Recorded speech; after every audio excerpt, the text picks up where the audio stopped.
সুস্বাদু ভর্তা, গরুর মাংস, ছোট আলু দিয়ে রান্না।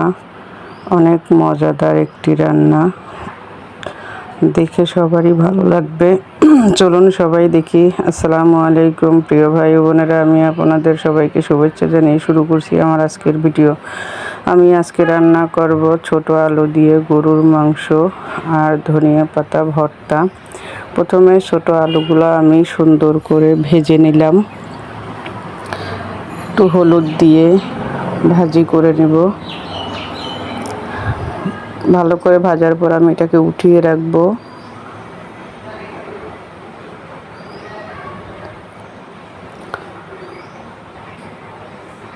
এখন আমি কিছু তেল অ্যাড করলাম।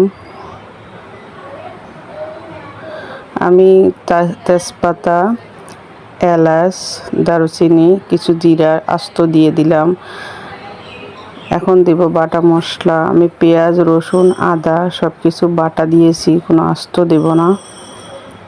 এটাকে ভালো করে তেলে ভাজবো আগে, যেন কাঁচা ঘ্রাণটা না থাকে। স্বাদ মতো লবণ দিয়ে দিলাম। এটাকে ভালো করে ভেজে নেওয়ার পরে দিয়ে দিলাম কয়েকটা শুকনো মরিচ। শুকনো মরিচটা দিয়ে দিছি, এটা অপশনাল, আপনারা না দিলেও পারবেন। দিয়ে দিলাম হলুদের গুঁড়া পরিমাপ মতো,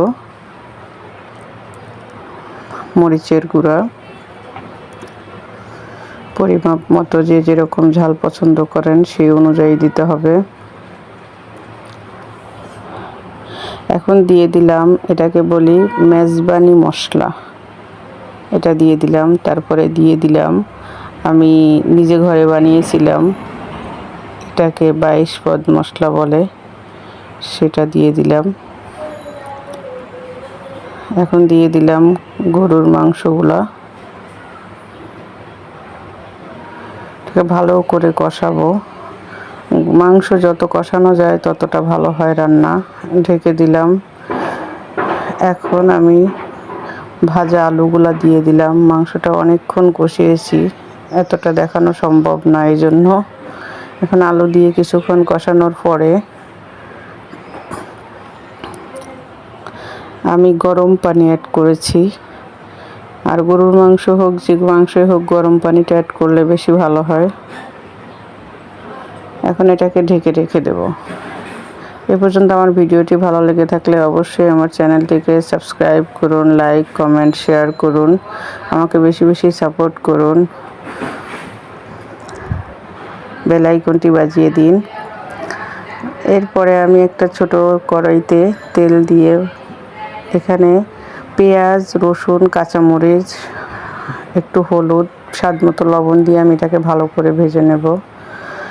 গরুর মাংসের সাথে একটা ভর্তা হলে অনেক মজা হবে দুপুরের খাবারে। এখন দিয়ে দিলাম ধনিয়া পাতাগুলো, আমি আগেই ধুয়ে কুটে রেখেছিলাম। এটাকে ভালো করে ভাজতে হবে। পর্যন্ত আমার মাংসটাও প্রায় হয়ে আসছে। দেখেন কত সুন্দরভাবে আস্তে আস্তে আমি জাল করে সিদ্ধ করে নিয়েছি। এখন দিয়ে দিলাম জিরার গুঁড়া,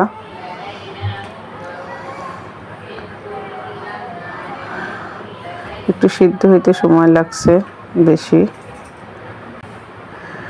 দেখেন আমার মাংসটা হয়ে আসছে, মাংসের কালারটা কত সুন্দর হয়েছে। আজকের ভিডিও এই পর্যন্তই শেষ করব। আপনারা সবাই ভালো থাকবেন, সুস্থ থাকবেন। আল্লাহ হাফেজ।